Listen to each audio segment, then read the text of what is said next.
развития начнется через 2 минуты. Пожалуйста, занимайте ваши места в зале.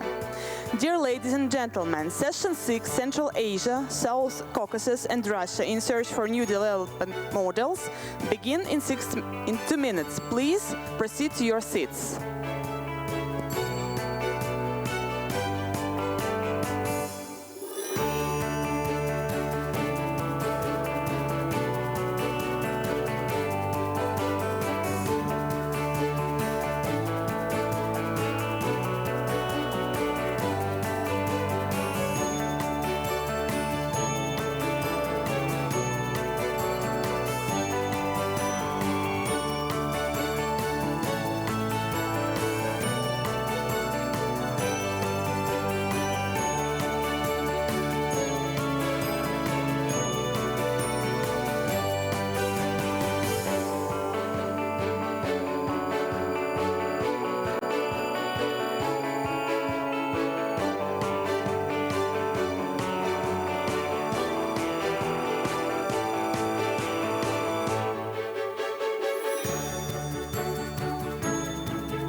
Добрый день, уважаемые участники форума.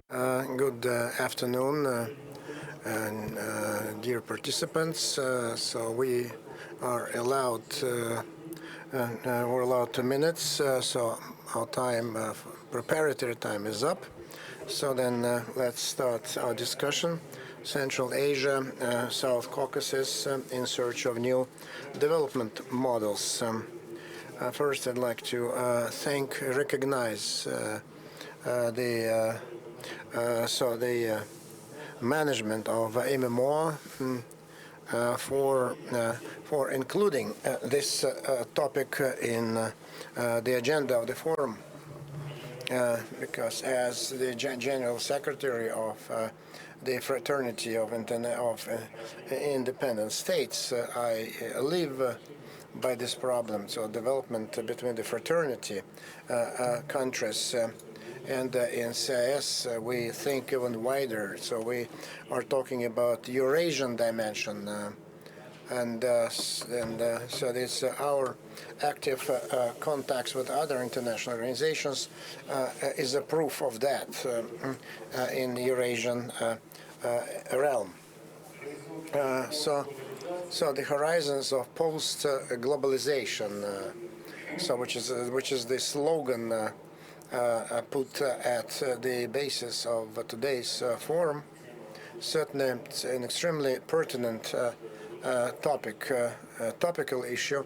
Why? Because globalization, in the sense it was designed originally, has proven to be wrong.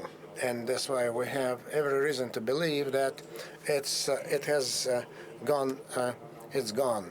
And so that's why now we can, so it's a globalization that has been imposed on us for so many years, so we're not happy with it. We cannot be an integral part of the global world on terms and conditions that are imposed to us.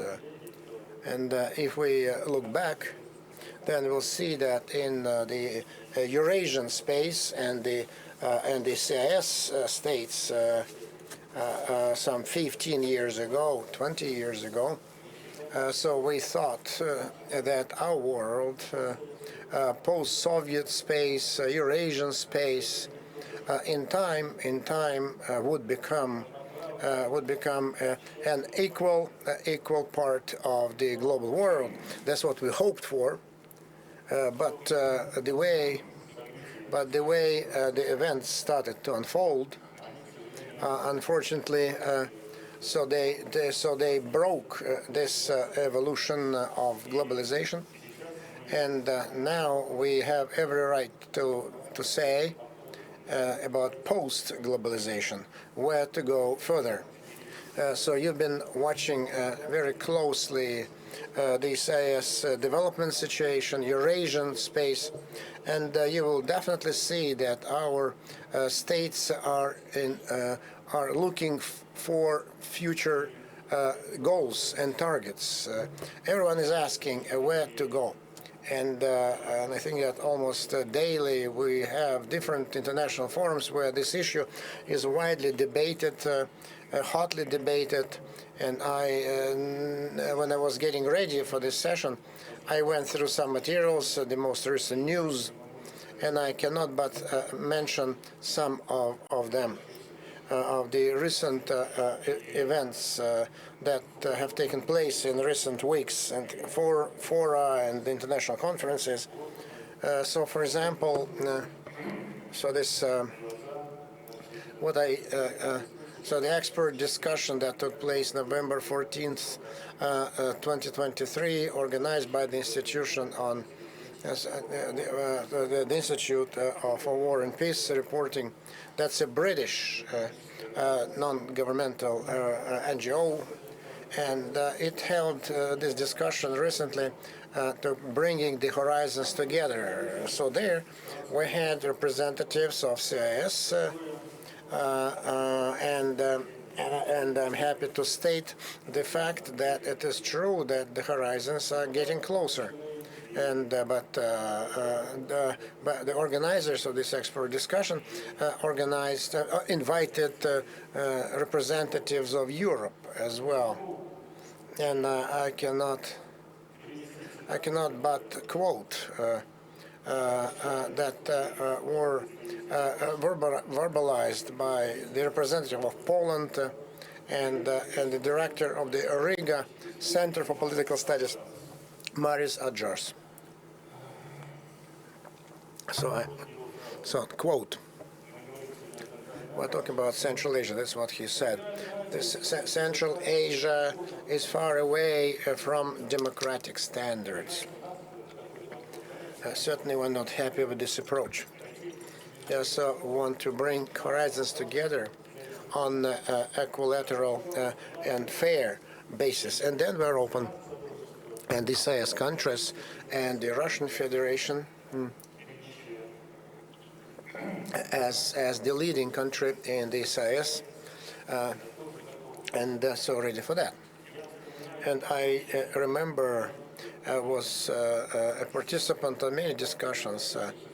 So in the last 16 years that I have been holding this post, the executive of CIS, and I've met the leaders of many states of the CIS, heads of the governments, and we have had open, interesting, involved discussions. And I remember when some countries of the CIS, when they moved to Europe, and in six countries, so they were offered to sign an association agreement with the EU.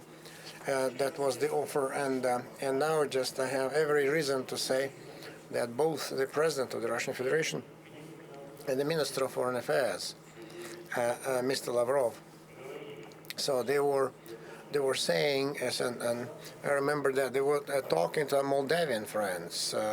We don't mind. It's your right if you want to join, but why should it happen to the detriment of relations with Russia and the CIS countries? Because the Russian Federation tried to establish good relations with the EU in those times. You remember there was this council of Russia, NATO, and Russia, EU, but we wanted just it to be on equal basis and on just basis. But unfortunately, so this line for globalization. So I remember, so that was held in 2007. So when Mr. Putin spoke about that at the Munich conference, and so it was. It's been against Russia, and that should not be the case. Now, I wanted to give you another quote.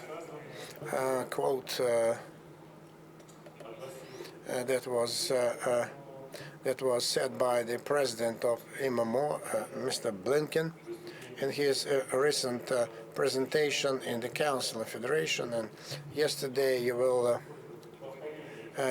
actually have heard the repetition of this idea.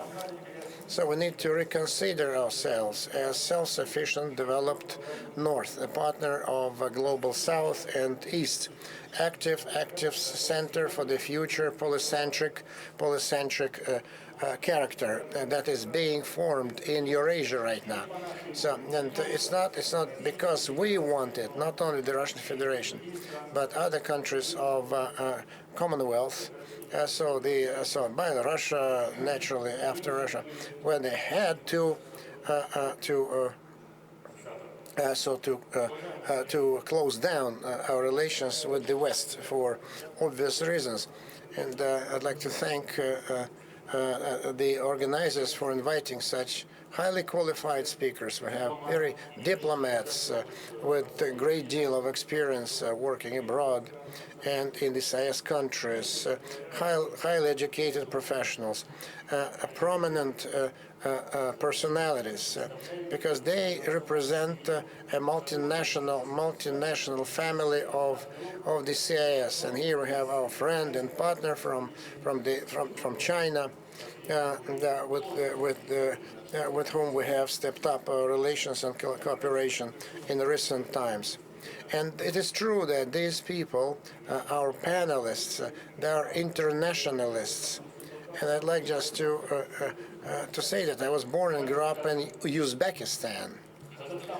Like my Kazakhstan colleague represents Kazakhstan, but I learned that he was born in Termes, which was the Uzbek Union Republic, and our Armenian colleague was born in Baku, so there's a very good connection. And I know many Armenians who live in Moscow. And in other regions of the CIS who were born in Baku, and they remember very warmly their life in Azerbaijan when they had great human relations with each other. And I remember that. So I have a wonderful friend, the Secretary of Security Council of Azerbaijan, Usupov, so the former Minister of Interior. He always remembers his youth in Stepanakert, which is where he was saying that he worked side by side with Armenian colleagues, and extremely thankful to his first boss, who was an Armenian by nationality. And he still remembers that he gave him an ABC of professional activity. And I should tell you that I'm thinking about it, but we have very little time. That's why let's start giving floor to our speakers. And so the way we sit and how we are arranged, I'd like to give the floor first to the Erkin Tukumov, director of the Kazakhstan Institute for Strategic Studies of the President of the Republic of Kazakhstan, please. So we're not using the reports, right? But the questions that the organizers gave us, which is in the name of our session, we'll just give short comments the way we see the development of the regions that we represent, and also vis-a-vis the Russian Federation. I'm sorry for my voice, and before the trip to Moscow. Winter came to Astana unexpectedly, and I lost my voice. And you remember that I was born in Uzbekistan. I was born in 1973, and in the Soviet Union. And actually, it was not important where I was born in a big unified country, but now it matters. But it didn't matter in those times, and so the situation is changing. The demography certainly imposes has a big role in the dimension of the processes going on in the political realm, social realm, and other things. So I'd like just to point out, as an expert, I would like to point out certain things. What should we pay attention to? First, we have. So we have an academician, Dinkin, highly respected, president of MMO. So he's with us, and I'd like to thank for inviting, for participating, for a chance to participate. The more time passes, so the more we understand that it was the correct strategic decision to make this expert council between us and MMO. To study in-depth, insightful processes that are evolving between our countries. I think it's so the longest boundaries, the longest borders between Russia and Kazakhstan, 3,500 kilometers. This is a trite things, banal things. Everyone keeps saying that. But the border unites us. It doesn't disunite us. And these 3,500 kilometers, a lot has been done, but there's still more to do. And I suggest that our institutes not only to concentrate on something that's happening now, and we're doing that pretty well, but to do the foresight research vis-a-vis how we need to build our new ways of cooperation for the future. Let's say 10 years down the road, let's say Kazakhstan-Russia relations 10 years down the road. So where are the bottlenecks we will need to concentrate on? Because we have a very well operating forum between Russia and Kazakhstan, and so the regular forum took place between your president and our president, and but now, so then there is such the cooperation between the regions is getting deeper and deeper. So this forum became interregional forum between the Russian Federation and Kazakhstan. So the turnover is $27 billion this year, and 40,000. So out of 40,000 foreign companies operating in Kazakhstan, 19,000 are Russian companies, and that is very telling. Almost half are Russian companies. That's why we need just to watch closer the quality of our economic relations. What kind of more complex products we could produce in the future. So then I like the response of Mr. Likhachov about the development of nuclear industry, including in Kazakhstan. And so we need just to pay attention to the areas of high-tech economies that we need to develop, and to do this foresight study. And then, so there is this going on, this practice of responding of the experts to the events. And unfortunately, it's unfortunate that the experts, but the amateurs who set the pace of such negotiations, although they're not professionals because they know much about the relations between, so they are smooching off our possible differences, and so they throw in the fakes and disinformation that does more damage to our nations, and so that is why we need to set the step. We need to set the pace of our joint narratives, and the third point is so we need so demography is another issue. So then our society has changed because average age in Kazakhstan now is 32 years. So these are the people who actually were born after the collapse of the Soviet Union. Their approach is different. Their views are different. Everything is different. If we don't take it into consideration, then there will be problems if we are not mindful of that fact. To ignore this or to attempt So to talk to them using the same narrative as we used to use during the Soviet Union times is counterproductive.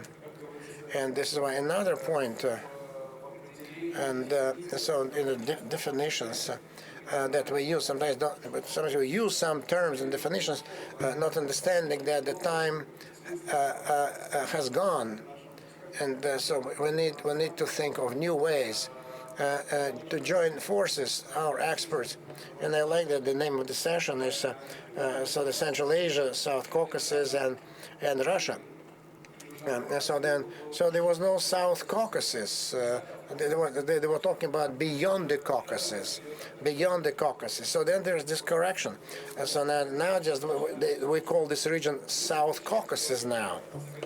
So should we talk about post-Soviet space? What is post-Soviet? What encompasses it? Should we talk? Is it a good term? Is it a good definition or not? Because 32 years have passed, have gone by, and all the parts of the former USSR have different geographical, political content. And yes, what is it? What is it that we need to do? What kind of new term we need to coin to replace the old one? And in the countries of Central Asia, sometimes we do not discuss it in black and white, like globalization, deglobalization, very fashionable term right now, interdependence, decoupling. So we're not using in this binary terms, because more often than not they don't work. But we realize that we need to.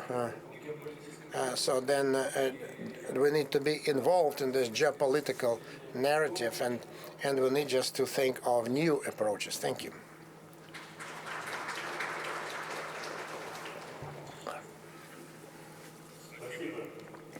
Thank you very much, Mr. Tukumov. And then I could just follow up. It is true that in the executive authority of the CIS countries, we feel that today this bullet point that so that we are united by our past. I think it doesn't work anymore. It's not perceived the way of my generation would like it to perceive, but it doesn't work that way. And I agree with you that we need to convince the younger generation that to try to convince that we need to have common future. Common future. Why should we have a common future? We need to have a common future. And I can repeat that we are doomed to live side by side. We're neighbors, and that's the way. So that's the way it was. So God put our states close to each other. That's why we need to live in peace and happiness with each other, and this is in many ways it's very good. It's profitable economically. So then to export things from Australia and New Zealand. Yes, it's happening now. So then some of our countries are bringing wool and meat from Chile, wine from meat from New Zealand. Although just we make good wine in the South Caucasus and the Central Asian countries, and in the Russian Federation, they great wine, and in Krasnodar. That's why we need to. So I support this statement that we need to be more active with the younger generation, and many of whom got education in the West or in the East. And we need to try to convince them that we need to be friendly with our neighbors, mutually beneficial relations. And we hope that the conflicts that we're witnessing now, just in a post-Soviet Eurasian space, and I'm talking about Afghanistan because it's always there on our discussion. So to make sure that these conflicts will be positively resolved as soon as possible, because much depends on us, what kind of effort so we will do to resolve these conflicts. So then the border with Afghanistan, so there is Uzbekistan, so here we have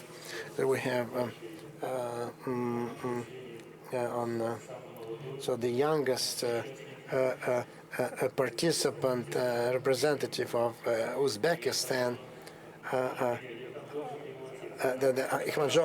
Akramjon Nematov,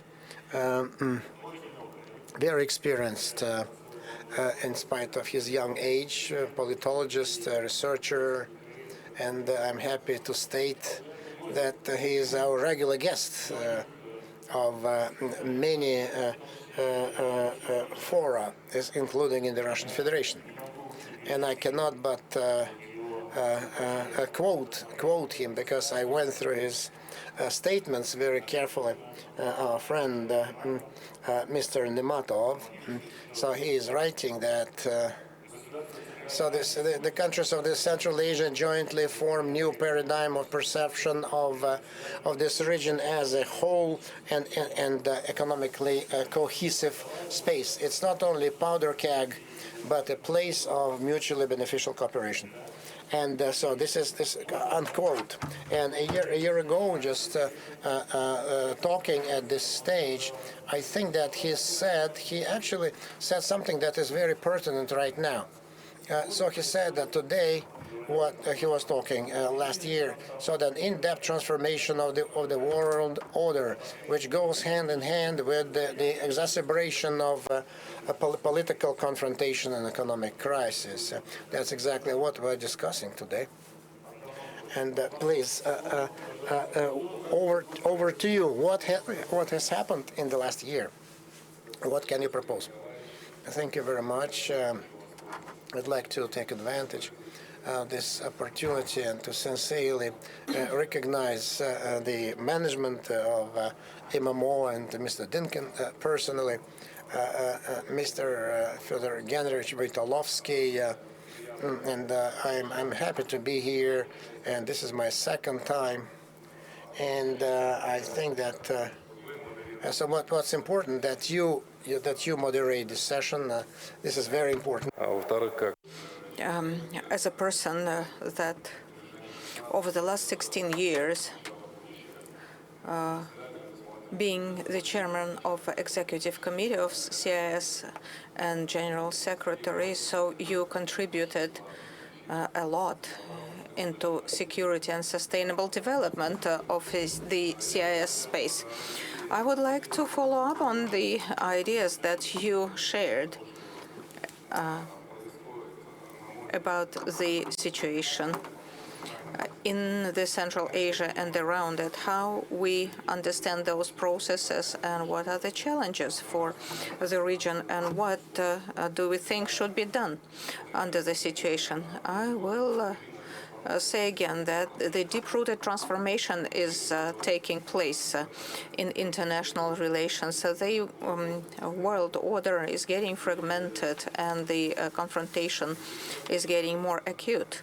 And no secret, the basic principles of the international law are being ignored, and the global security institutions accumulate conflict potential, and in some locations it really turns into hot conflicts. So within my time slot, I would like to mention 3 challenges out of all of them. So in the conditions of this opposition, the powerful opposition of the center of power, and Central Asia being in the middle, I would say that the Central Asia runs a risk of being turned into a zone of geopolitical opposition and a strict competition that we really want to avoid. First, Central Asia is a house to 80 million people. And annually, the population grows by 2%, and the average age, mean age in Kazakhstan is 31, and in Central Asia, it's young population. Mean age is 21 year, and in the region, we concentrate 7% of the global reserves of oil and gas, and according to some estimations, from 40 to 50% of 10 rare metals. So here in the Central Asia. Moreover, the region is at the crossroads of transit routes that connect north and south, or east and west, and 2 hours from 30% of global population, 2 hours away from them. And we are at the between the poles, in a strategic location between the poles of the New World Order, like Russia, China, India, Turkey, Iran. And it makes us, a very important region. And so we can say there's boon and bane. So we can use the advantages and turn the region into an important link of the chain and regional interaction, but there is a risk of geopolitical confrontation taking place exactly in our region. On the other hand, there's a risk of geoprotectionism. The countries try to relocate the production facilities and supply chain closer to the consumers, and by 2030, 40% of the merchandise that will be supplied to developed states will be produced in geographically close areas. And it may result in the outflow churn of investment, not exactly churn, but the developing emerging countries attracted 12% less investment than during the previous years. And in speaking about the churn, we heard the numbers of around $40 billion. And so this is a lot for the region that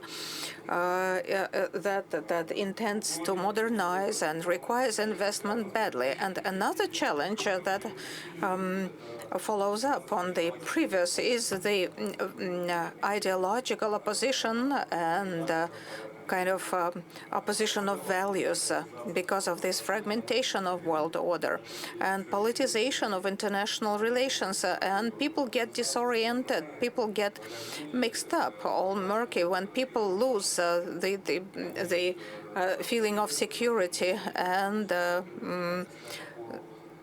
and unsure of tomorrow, and people turn to religion or nationalism, and together with the social problems, it creates fertile soil for different radical opinions and mindsets. So what can be done? Following up on your quotation, we need to increase the sustainability of the nations, of the states, to be capable to overcome all those domestic and external challenges. And for that, we need to find and tap internal resources. They're huge. And I guess that's exactly what we did some 7 years ago. The initiative of our president, Mr. Mirziev, in Kazakhstan, we held the first summit of the state leaders of Central Asia. And today, presently, like 6 years down the road, in September, we had the 5th summit of the country leaders in Dushanbe. And So the agreements reached at the summit, in particular, to set up a council of national coordinators to raise efficiency of national interactions, of regional cooperation, again proves that the trend for regionalization has acquired sustainable nature. And the Central Asian leaders have a real propensity to move in that direction. And this is a real movement that will allow us to tap the potential of the region. And we need to build up on our own forces and make the region self-sufficient, to make it robust in front of the external challenges and create an environment to boost and facilitate the reforms. You know that in Kazakhstan and other Central Asian countries, we have embarked on the way of reforms. We recently accepted the 2030 strategy with clear and pronounced goals and with a target to enter the countries with the income above medium, above the average, and increase the lifespan, life expectancy, and with specific indicators written in this strategy. In order to achieve this ambitious goal, we need to certainly keep the region open, because one of the systemic problems is the closed nature, which does not allow us to integrate into the global value-added chains and go to the third countries and have access to investment, technology, and critical knowledge. And moreover, this confrontation, in the current situation, if we are open to everyone, it will guarantee our sustainable development. That's the trend we support presently in the region, and we have already seen the results. If we compare the numbers, the foreign trade turnover, 7 years ago it was around 100 million. Now it is 225, so it doubled at least. External trade turnover doubled. In domestic trade went up more than twice. GDP doubled as well. And Central Asia today turns into a politically consolidated and capacious and very promising market. Over the last 5 to 6 years, the volume of direct foreign investment went up by 45%. And it opens new opportunities for us, the production, the human capital. And I think that this trend will go on. And the state leaders decided to set up the Council of National Coordinator and set up an economic council, to set up a special dialogue site on energy, on transportation, to launch a climate dialogue, and set up a local site on security issues. So what do I mean? Today, Central Asia is completely aware of the regional responsibility. Central Asia is a part of the Eurasian security architecture, which is very important. And the region is willing, with the use of our own reserves, to ensure sustainable development of the region, to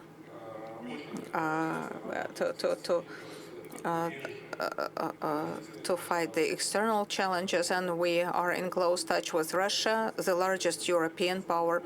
And over the last few years, you definitely saw the mutual visits between the heads, the leaders of the Central Asian countries. They really testify how close and trusting the relations are. And we keep working, and we started working closely with Russia. And I also was in Astana during the dialogue, and we spoke with IMMO colleagues. I guess it was after the meeting of the leaders, and then we met at the expert level. So we continue the expert dialogue in this format as well. And we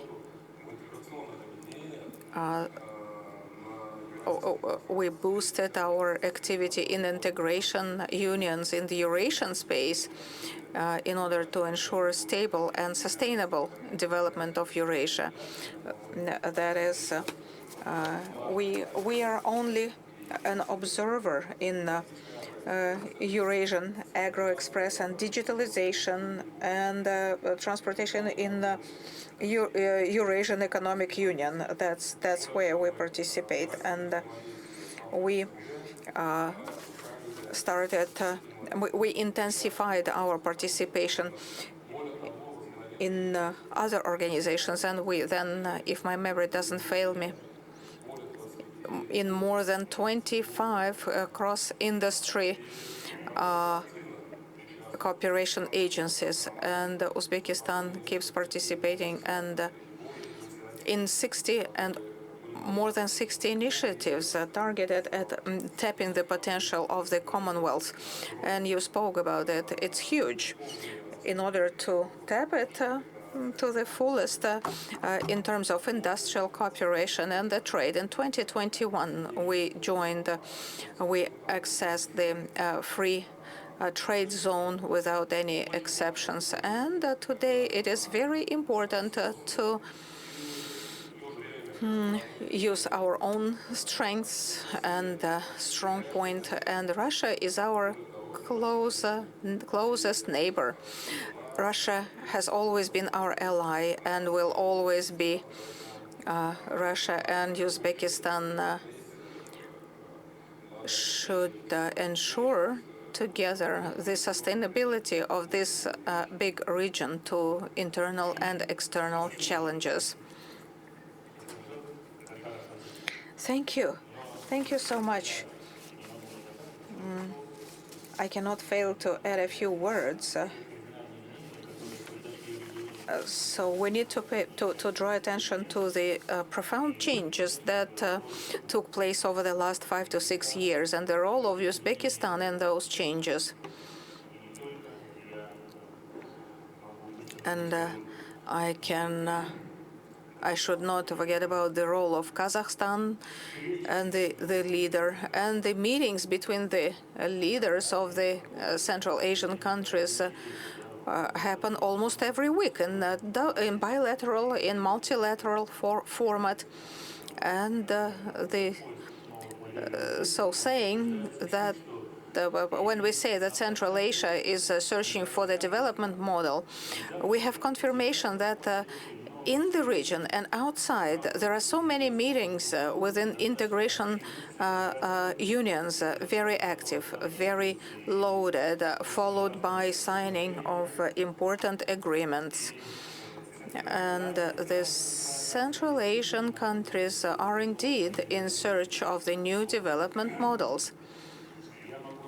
I can only mention the meetings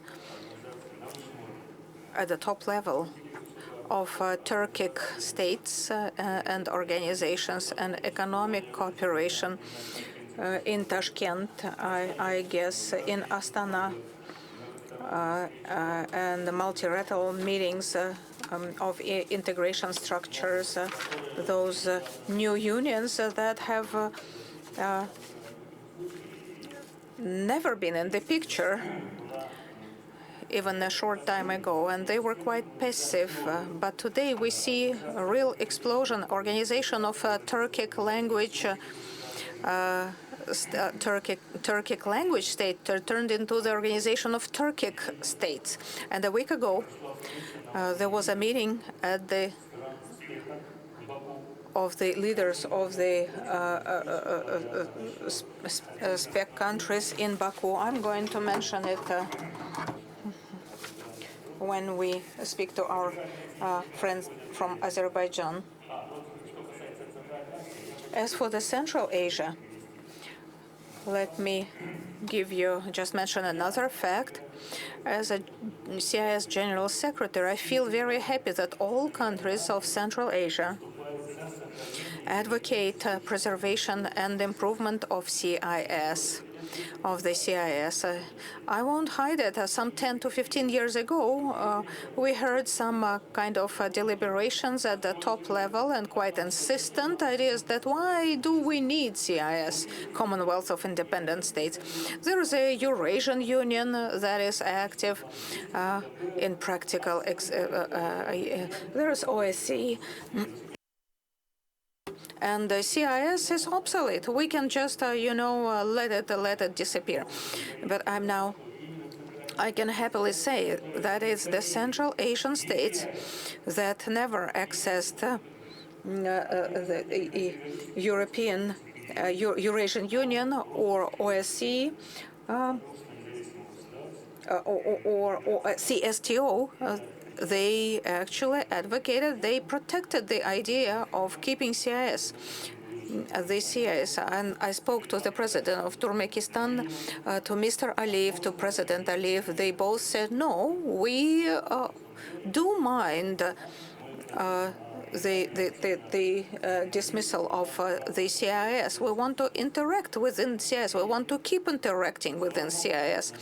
And thank God, the CIS was preserved and keeps working, and today no government leader of Central Asia or the South Caucasus, I exclude Georgia because it's a different story.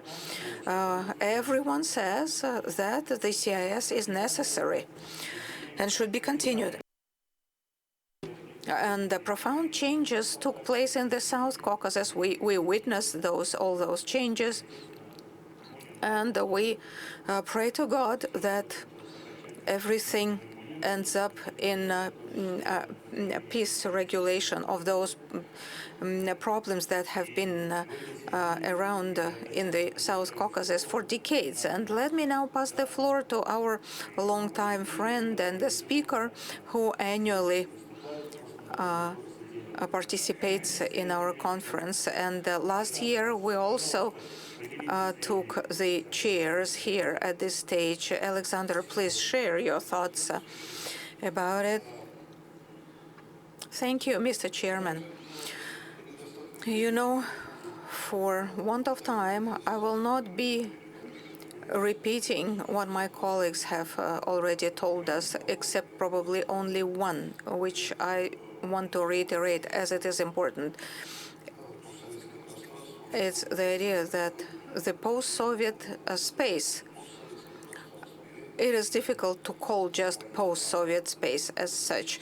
We need to call it at least post-Soviet space. We can see it here. The Central Asian representatives are talking about the summit's efficiency, regional cooperation, attempts to join forces in the region, and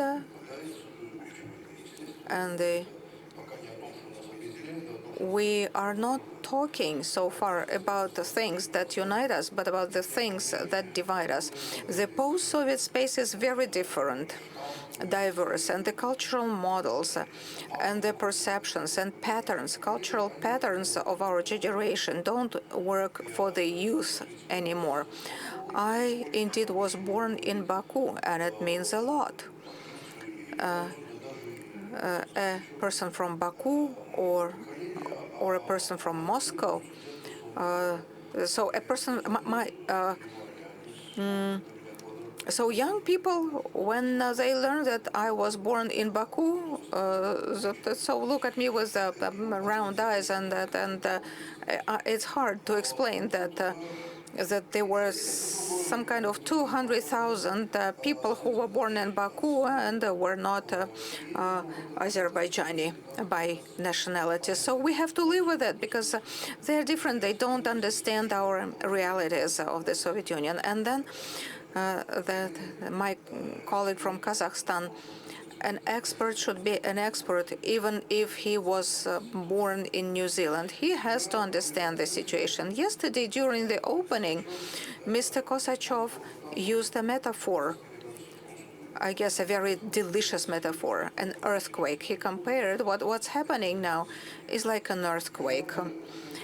I would add to this metaphor, because in my view, an earthquake is something like a physical event, some kind of, sharp, shaking, after which everything comes back to some normal, to the new normal. It will be over. The people die. People are dying, and then but Africa stays Africa, America stays America, Europe is Europe, and nothing changes. So there was just some events, accidents, but otherwise everything comes back to normal. What's happening now? I would compare it to a volcanic eruption. Because once the volcano has erupted, the situation will be completely different than before the eruption. So we are in the middle of an unfinished process. So that's why when the experts just extrapolate what he has seen in the past, it doesn't work. Talking about the South Caucasus, just 3 years ago, before 2020, the situation was completely different from what we have right now. So that what was completely different normal. And to extrapolate what was happening into 2017, 18, 19, and what would probably happen in 2026, to extrapolate and predict, to forecast is impossible.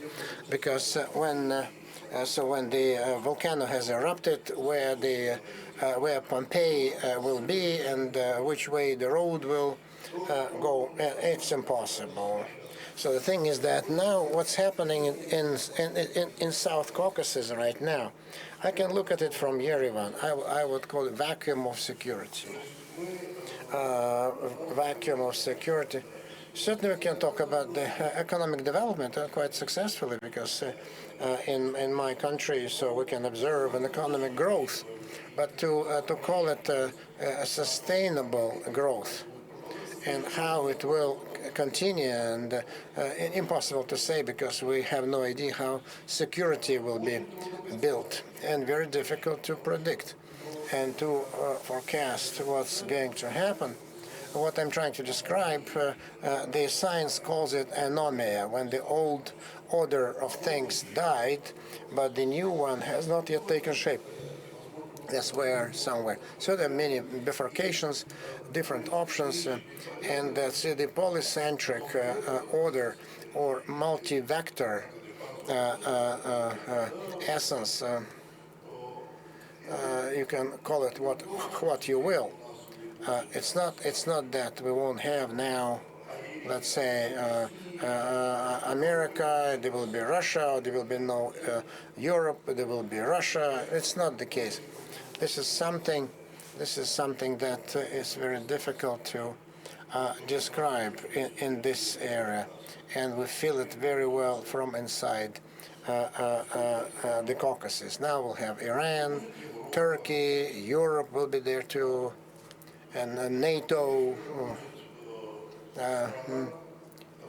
Certainly there will be a country that will certainly participate, which is in the future development of the region, which is the United States of America. So something absolutely uncharacteristic of the previous stage. All we have to do is to adjust ourselves to this new stage. So adjust ourselves to life in new circumstances, which has not yet formed. What the countries of the South Caucasus are doing right now, I would call it a search for forms of security, and certainly in different spheres. Not so much we're not talking about trenches, weapons, tanks, purchasing weapons. No, it's not that.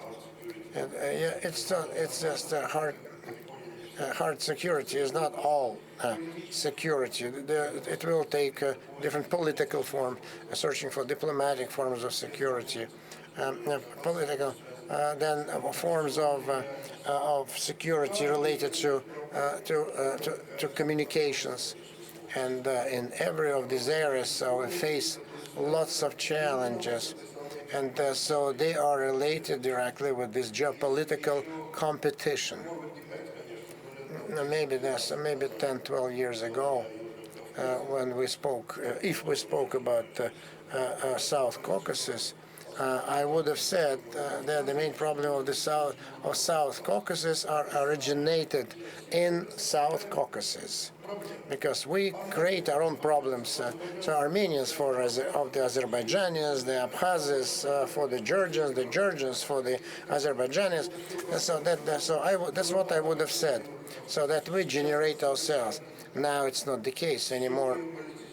So everything is geopolitics. So any conflict stopped to be internal, stopped to be domestic. Everything just goes to the confrontation of different forces on different platforms. Will we survive this eruption or not? I don't see it clear. And the last thing. So since I'm in this city, in this country, Russia is a component. Is integral part of this global game. I would call this game the game of regional powers. So when the role of regional countries, large powers, is increasing, so in our region, it's Turkey, Iran, and but in the Central Asia, it's different because they have China. So which you cannot call China a regional power, because this is the country with global ambitions that claims to be the superpower. But in that area, it is a regional power, being a global power, and that is why. So the countries that are neighbors of these countries, and so in our countries, Iran, Russia, and Turkey, and Russia is part and parcel of this region, and somehow Russia will try to find its own niche in this regional game, and and much will depend on what kind of future we will have, and so then in the South Caucasus, I think that I filled in my slot and did not exceed my time.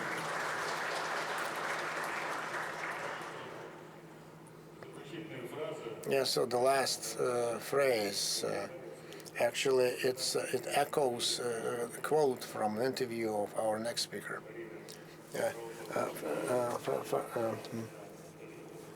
Farid Shafiev, his interview, Azerbaijani and Russian relations, multifaceted and big. And so one of the priorities of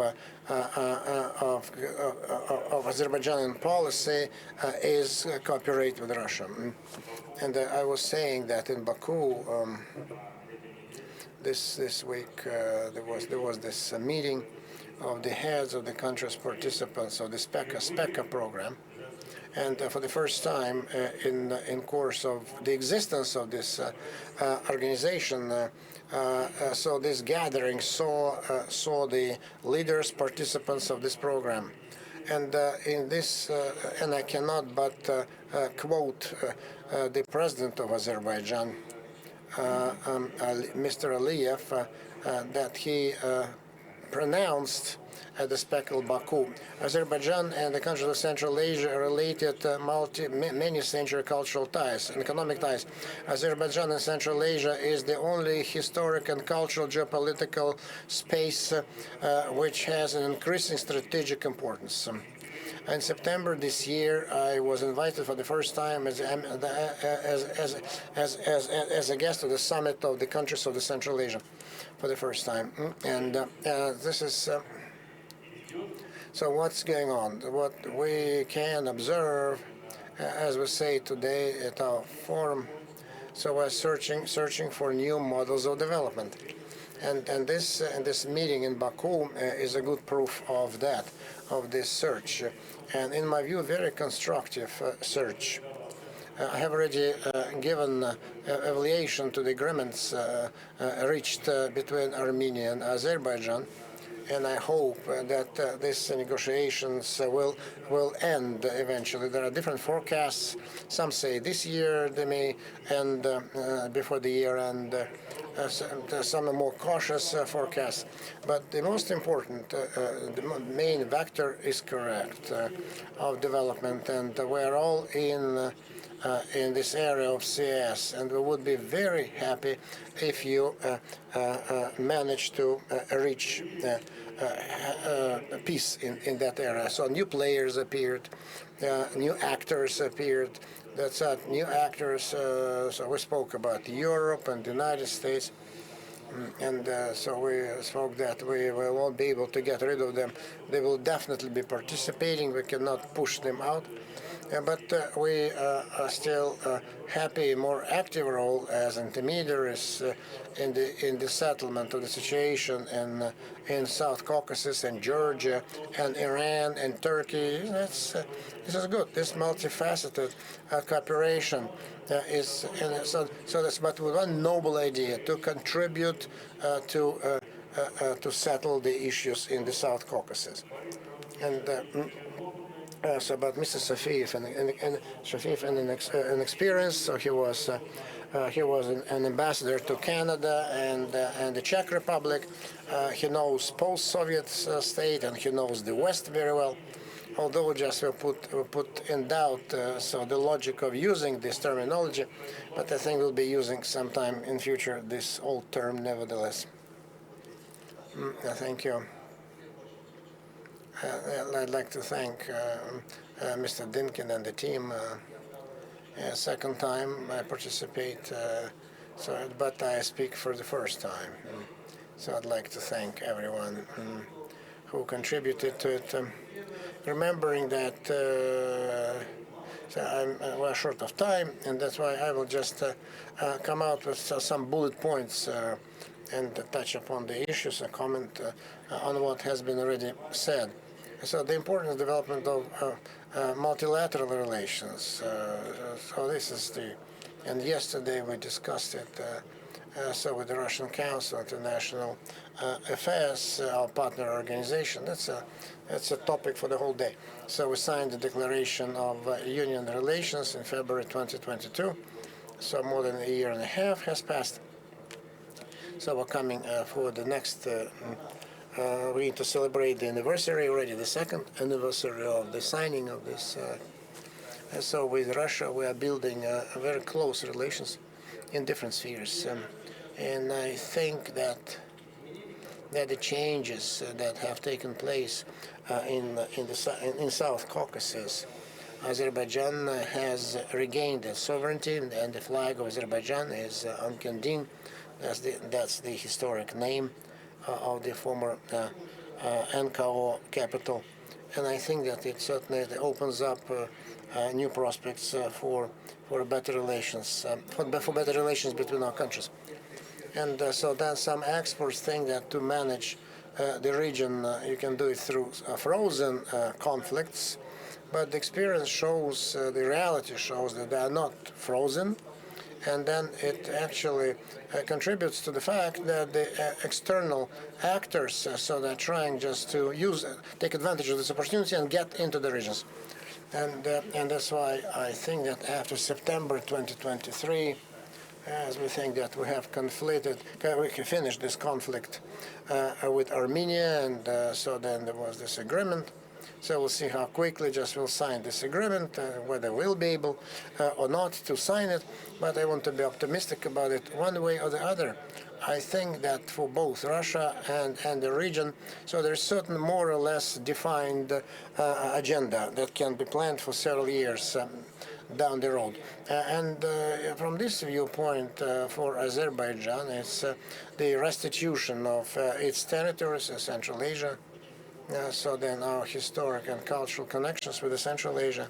And I would like to thank Uzbekistan, Kazakhstan, because they So they have built this school of Fizula, and it's up and running. And so they built and gifted the school.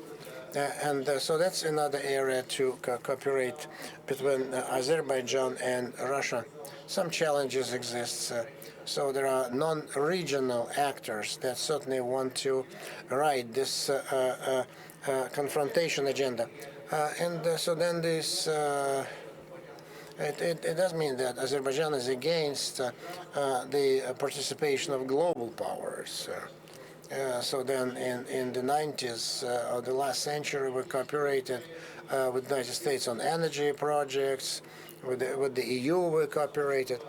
And what we certainly do not want, we don't want Azerbaijan to turn into a geopolitical instrument of fight against someone. So we are for equal relations, and so we are against the.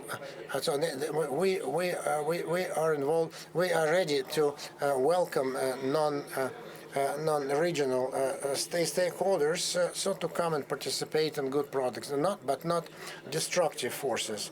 So then the regional countries should be responsible for their fate, for their future. In this respect, you spoke about Georgia, want to set up this platform of 3 states, and but the reality is that it is true that 3 countries, Iran, Turkey, and Russia, have always been in one form or another. And so we think that this format, 3 plus 3, so then I wrote 2 plus 3, because Georgia is not participating yet. That's why I reflected it on the slide, and we know why. But there is a common understanding that all these countries can develop their relations and be involved in regional projects. So then 2 meetings have taken place. The last one was in Tehran in September, where several IMOs were signed and into some specific projects. Then talking about specific projects, so transport corridors. So very important transport north-south direction, very important for us. So it didn't go well. So the IMO was signed some time ago, but Iran was kind of idle. But now in May was signed that Russia will invest almost $1.5 billion. Will invest in these projects, which will allow because this is a mutually beneficial project for all the countries, Russia, Azerbaijan, and Iran. So Azerbaijan is so works for the middle corridor, which is west-east route. So we're in talks with Armenia. We managed to agree on Zayme-Zhovsky corridor. So we failed to do that. But we agreed with Iran, and so we laid the foundation for 2 bridges, and for Azerbaijan. So the access to Nakhichevan is very important, very important, because now we can only by air go to this area. But there is definitely. We need to develop this economic region, and hence, through Zangizo and Sunik, they call it. Anyway, so then this corridor sometimes has political connotations, but so then north-south we call it a corridor as well, and no connotation. We can find any terminology is not important. And then the Armenian side. Spoke about the crossroads of the world, but we wanted to be more specific. So what's under those declarations? But Azerbaijan has this connection through Angizur to Nakhichevan, Azerbaijan, and Turkey, Armenia, and if you look, if I can just point it with my pointer. So in Nakhichevan there is Julfa city. So there was a kind of a bridge so Moscow, Tehran, across Azerbaijan and to Iran. And so if we restore it, then everyone, so this is where the crossroads is. So this is the hub. But for the time being, is this understanding, we reached this understanding with Iran. And certainly there are some things of the past that we need to overcome, and the political burden. And but if there is a will, there is a way. And I'd like just to stress the importance that all Azerbaijan, Armenia, Georgia, around the region, Iran, Turkey, and Russia, as all of them. So each country certainly has its own agenda, and the South Caucasus has its own national interests. Sometimes they don't coincide, but there is a general understanding that we need just to move towards a certain uniting platform. And so talking about the non-regional actors, we need to point out that Azerbaijan has been doing business with many actors, with China. We want them to put in constructively in our effort to help us, and not just to write the confrontation agenda. Thank you. Thank you, Farid Ralfovich. Friends, we have a representative of China, Mr. Friend Li Xin, and I'm happy to welcome him. And I'd like just to recognize his presence, because actually he delayed his flight to stay at our session. He delayed his flight. And I cannot but say that all countries of CIS, all present here, and the representatives of the state, so they are actively participating in multilateral and very efficient, mutually beneficial cooperation with China. So that's why we are very happy to see so the growth of turnover between CIS and China. And this is great, so we see it, and we welcome it, and this is great. And then I can't but say that with China we have general approaches concerning international arena. So we're against any pressure exercised on us. This hegemonistic approach, we're against it. So we're against globalization in the sense that this is imposed on us. We are for equal, fair international economic cooperation, and that's what unites us. Recently in Beijing there was a big forum, a recent One Belt, One Way, and so all CIS countries participated, spoke, and the countries of the Central Asia, I want us to stress the fact, so played an important role there as well, and participated very actively in that forum. Why? Because this project, it encompasses the CIS countries as well, because so we all here are important transit states, because across our territories important transit routes go, and we're very much interested to develop them further, to cultivate them. That's why I'm happy to give the floor to you. Спасибо. Thank you.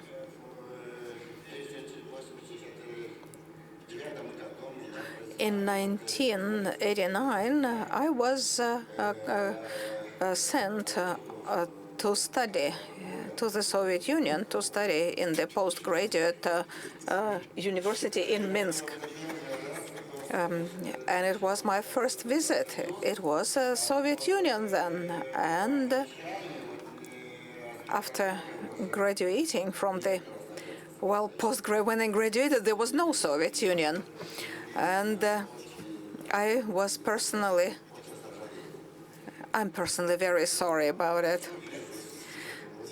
So when I started my postgraduate studies, I started in the Soviet Union. Now I can see you people from the CIS, from ex-Soviet Union. You are in touch, you cooperate, and that's nice to see. And dear Sergei Nikolaevich, I would like to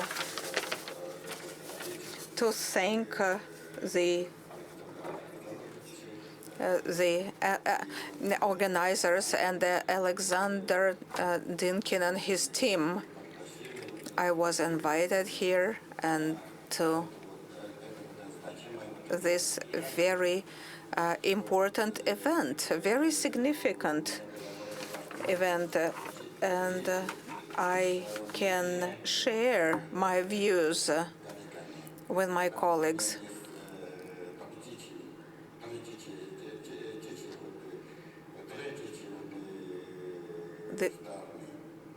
This is an opinion of a third party. We all know that the modern world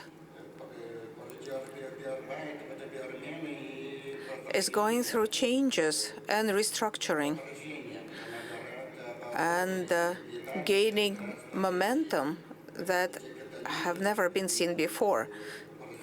Tectonic processes of global transformation. On the one hand, the US and the West, with NATO and the European Union, move to the east, expand to the east, kind of swallowing the Eastern European countries and extending their tentacles to the post-Soviet space.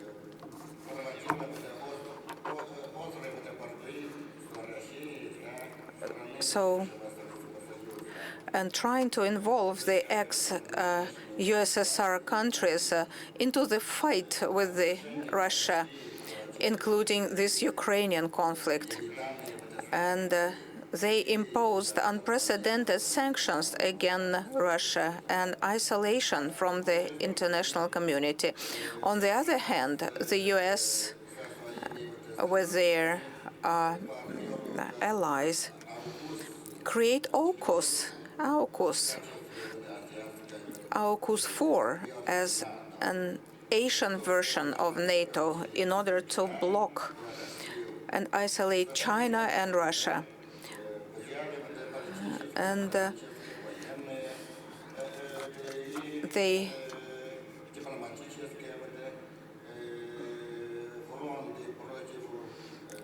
US and their allies arranged a political, diplomatic, and military front against Russia and China. In this context, the place and role of Central Asia becomes even more important. And the states conduct very balanced and reasonable foreign policy. They're doing well. On one hand, they collaborate with Russia within CSTO and other organizations like One Belt, One Way and SCO. On the other hand, actively cooperate with the United States within the 5+1 format, with the European Union in other partnerships, with Turkey in Turkic Union, and so on, to be united and to be strong towards those non-regional players or actors. The Central Asian states have to demonstrate this tendency of joining together and cooperation that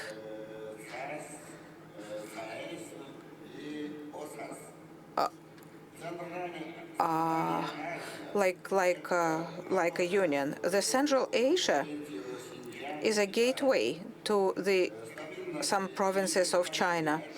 Sustainability and safety, security in this region are connected with China. China then tries to cooperate with the states of the region to fight terrorism, separatism, drug trafficking, and other evils.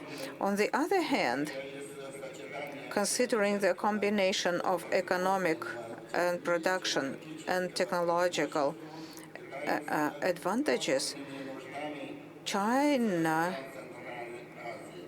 understands the needs of Central Asian states to modernize and improve the different industries and level of life and the energy systems of the national capacities in the countries.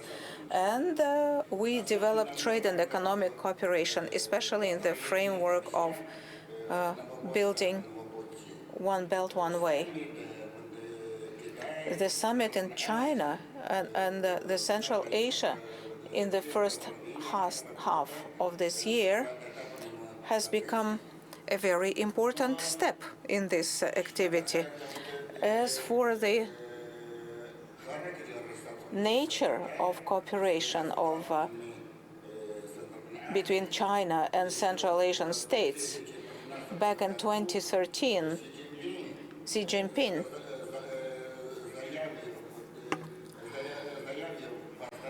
announced in Astana, I quote, "China will never intervene into the domestic affairs of Central Asian countries and does not want any impact in the state affairs or does not want any domination. We want to cooperate and coordinate with Central Asian countries. We want to work together to build a well-arranged and harmonious region.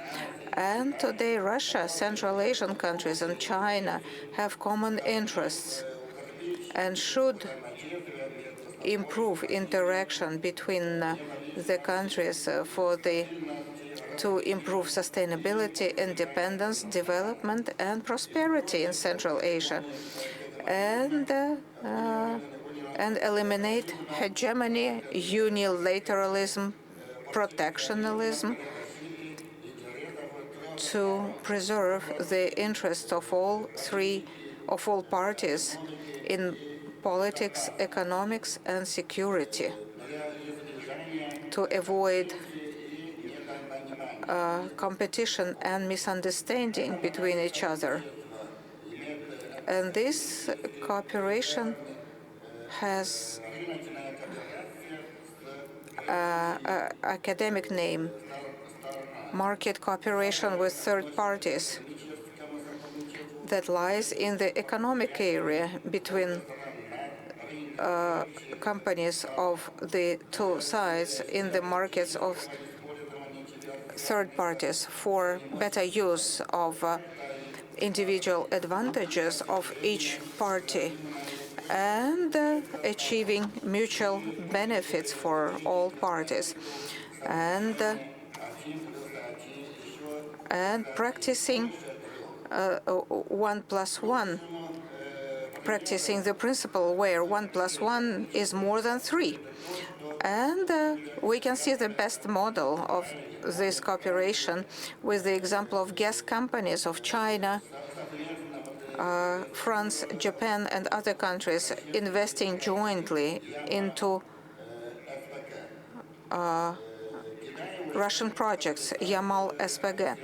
So China has already signed official documents for this model of cooperation with other countries, including Germany, France, Italy, and so on.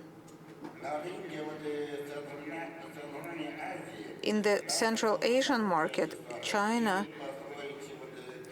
can build together with Russia a transportation corridor from Tashkent, Bishkek, Astrakhan that will link Uzbekistan, Kyrgyzstan, and to China via railways. And an agreement was signed to connect China, Pakistan, Iran, and Russia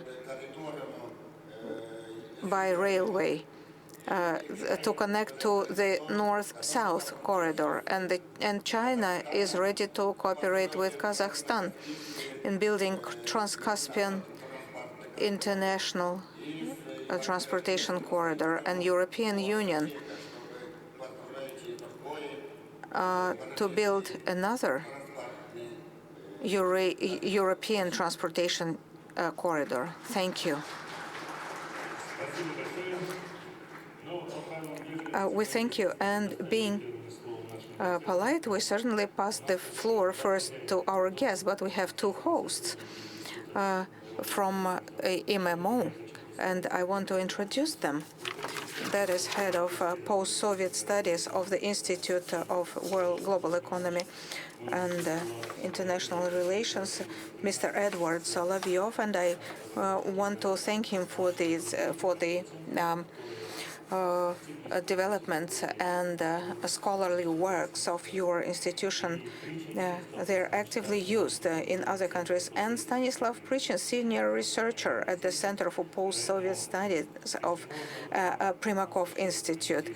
And we still have some 10 minutes to go. Edward, please go ahead. Thank you for this wonderful opportunity. I will try to be very brief and concise.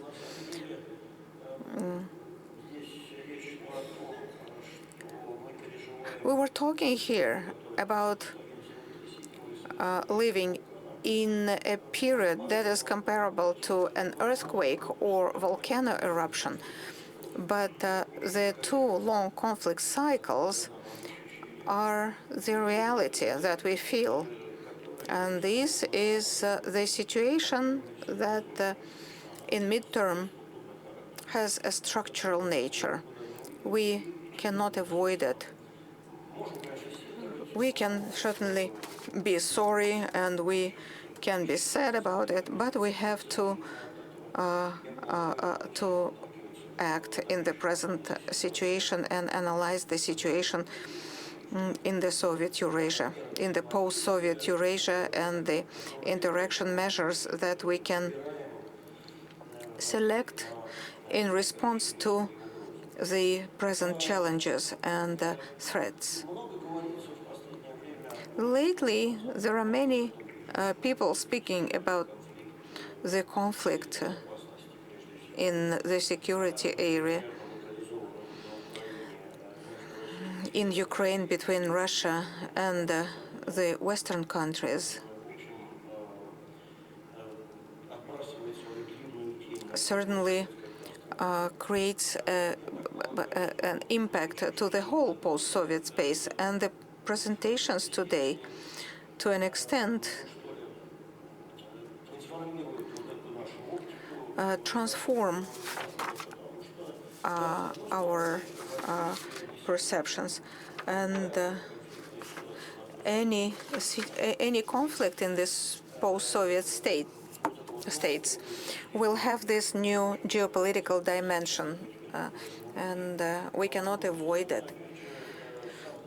On the other hand, this conflict cycle per se creates both challenges and opportunities for the countries. If we look at the numbers of socio-economic development, we may be surprised to see that for lack of security,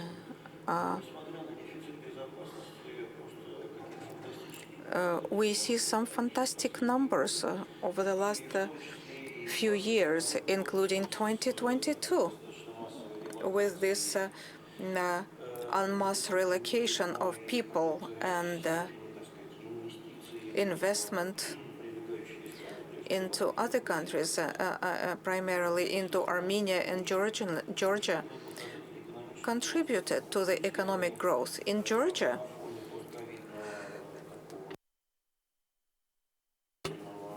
they are considering the post-COVID growth in 21 and 22. They exceed 10%. And last year, Armenia was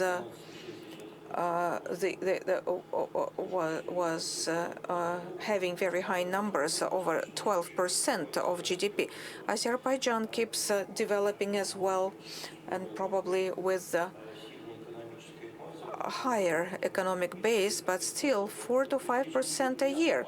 We're not talking about economic decline or other dramatic risks and events that would reflect this influence of the conflict cycle to the region. So,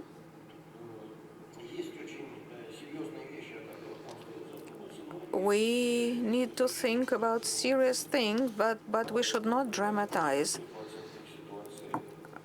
like some scholars do.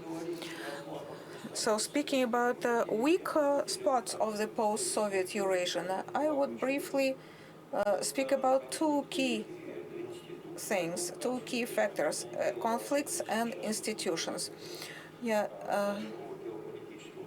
Conflicts are quite clear.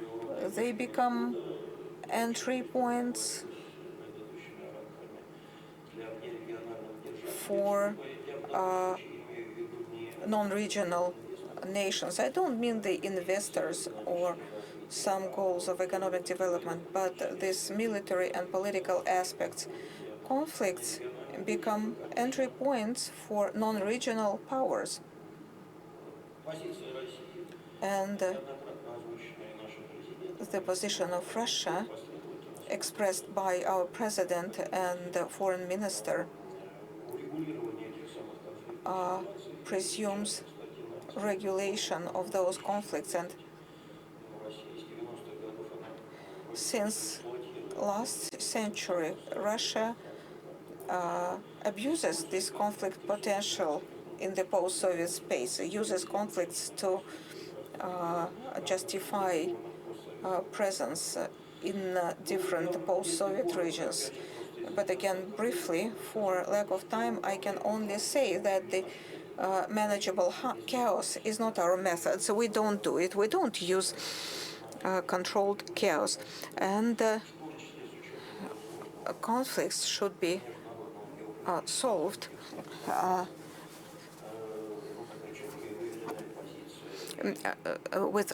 by other ways. And our leaders confirmed it more than once. And the other factor is institutional, and we heard it from Mr. Nematov. The need to create sustainable and efficient states in the post-Soviet space.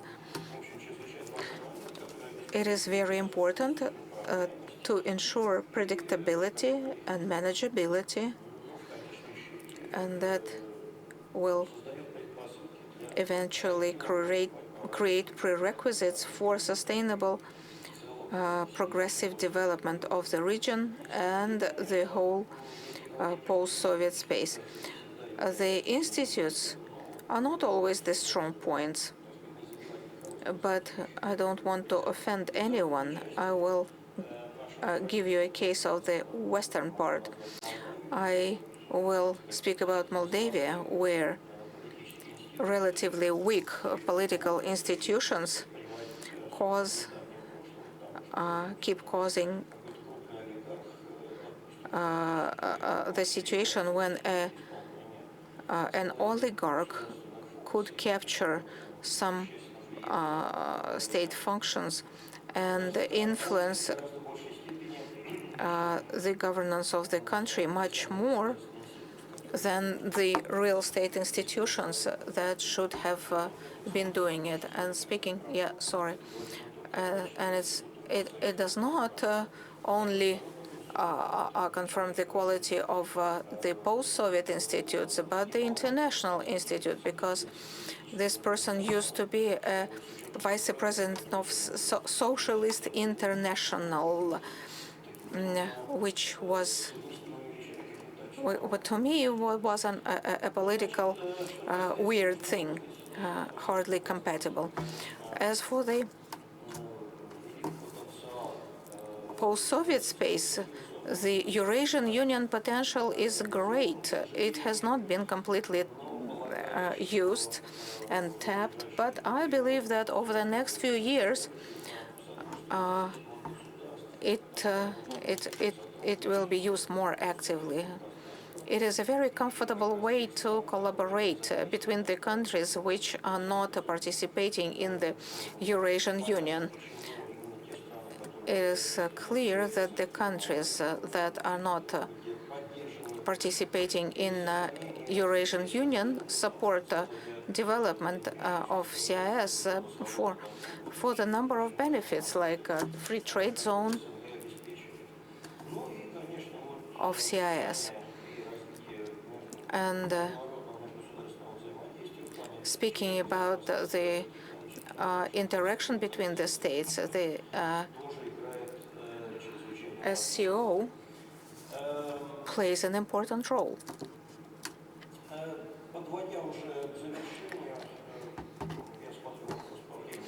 I feel that we have exceeded our time. So to wrap up, I can say that the term of post-globalization is often used as a false alternative. So the world with rules and the world with no rules. On the one hand, the world with rules is a relative notion, because this democratic notion of the end of the 20th century, with this powerful intellectual and philosophic message of the Western countries, like I do, copy my institutions and practices, and you will be happy, and you will be wearing diamonds. But it has changed to some kind of non-democratic and even military, do as I say. So the world of rules is a political buffet where you can select the rules at your discretions and replace, just like the old joke that gentlemen will always win when they play by the rules. If they lose, they just change the rules. And we should use our imagination. I mean, the scholars and analytics.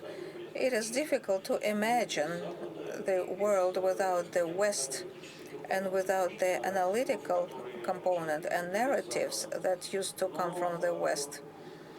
But if we manage to become anonymous, if we create autonomous status in this respect in the Eurasian space, and we create proper rules and harmonize our interests, it will be good for everyone, and it will be a wonderful response to those who criticize the integration projects in the post-Soviet space, who are now very skeptical about the future of such projects.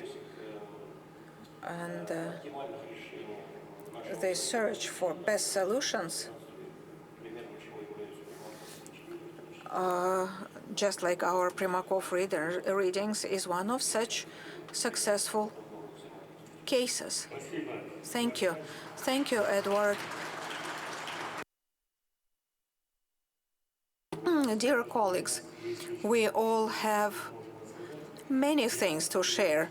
And before our session, I went to the internet and the publications, numerous publications of our both experts and of the Institute of Global Economy and International Relations. So if you're interested in their position on the CIS problems. And today's session, and we can have a look at it. And so please, so we are outside our time, so exceeded our time. Please bring it to the end. I'm honored with my colleagues, my senior colleagues, to be on the same panels. I'd like to be very concise, and so most of the bullet points that I wanted us to speak about have been already verbalized. I want to concentrate on Central Asia. Here we are witnessing regionalization, interesting trend number one. So the fifth consultative meeting of the heads of the Central Asia states this is obvious. Then certainly a lot to be done. Then the second global trend that we are witnessing now is the stepping up of geopolitical projects of the Central Asia. So I can imagine that starting from May to November, so there were 6 meetings, Central Asia, plus China, European Union countries, the Persian Gulf, Arab countries. Then in September, the United States and Germany, and the Turkish states meeting as well. So lots of different versatile projects, but most of them are just they are trying just to set their sights, and they are kind of sighting projects. So then they want to be more specific. The Turkish projects, some Chinese projects, more specific. There are some advantages, disadvantages as well. But from the viewpoint of making them more institutional, we spoke about the basic values in post-Soviet state region, and so they are just.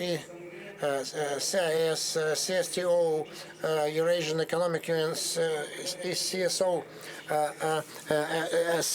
CSO, right? Not only just allows us to establish good connections, but they can, but between within the region, outside South Caucasus, Central Asia.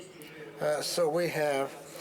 So this foundation for cooperation, so which lays the foundation for the foundation and identifies the actors, and the statistics goes to prove the importance. By the result of the last year, Russia.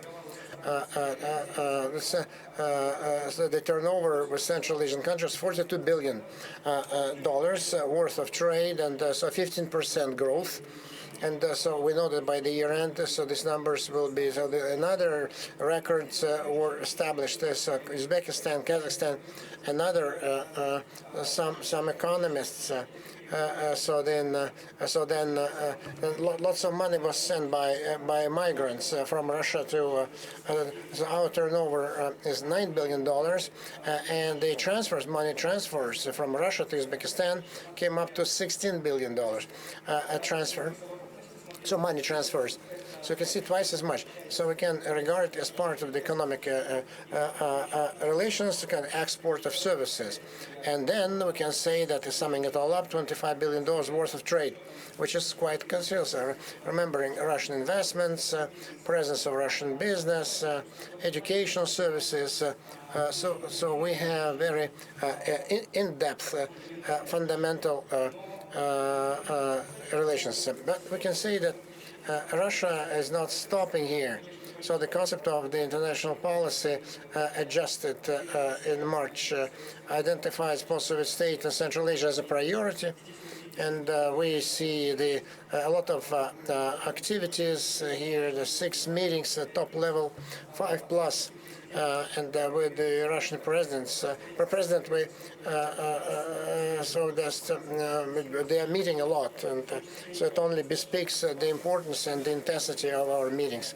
So celebration of May the 9th, when all Central Asian presidents were on Red Square. So less than a year was required to implement this ambitious project of a gas union. The infrastructure was developed during Soviet times. Now just Russia is the supplier of energy resources to Uzbekistan, to Kazakhstan, Kyrgyzia. So then commodities are piped to those countries. This morning meeting of Mr. Likhachev shows that we have very ambitious plans concerning nuclear generation, because in Uzbekistan we have one big power unit and one small power unit, and all just tells us that Central Asia is a priority for large and mid-sized Russian businesses. And Russia establishes itself as a key guarantor of energy security. And I think I will stop at this point because we'll probably answer your questions. Thank you. Thank you. Unfortunately, no time for questions. We've run out of time, so the next panel are ready to take the seats, and we have to give our seats to them. I'd like to thank all the speakers for wonderful presentations, very insightful, very vibrant, and I'd like to so then this models of development that our countries are following, certainly they provides for. So we need success and flourishing and to all our countries and peace. Thank you. Опасные воды начнется через 10 минут. Dear ladies and gentlemen, session 7, the Baltics, dangerous waters, starts in 10 minutes.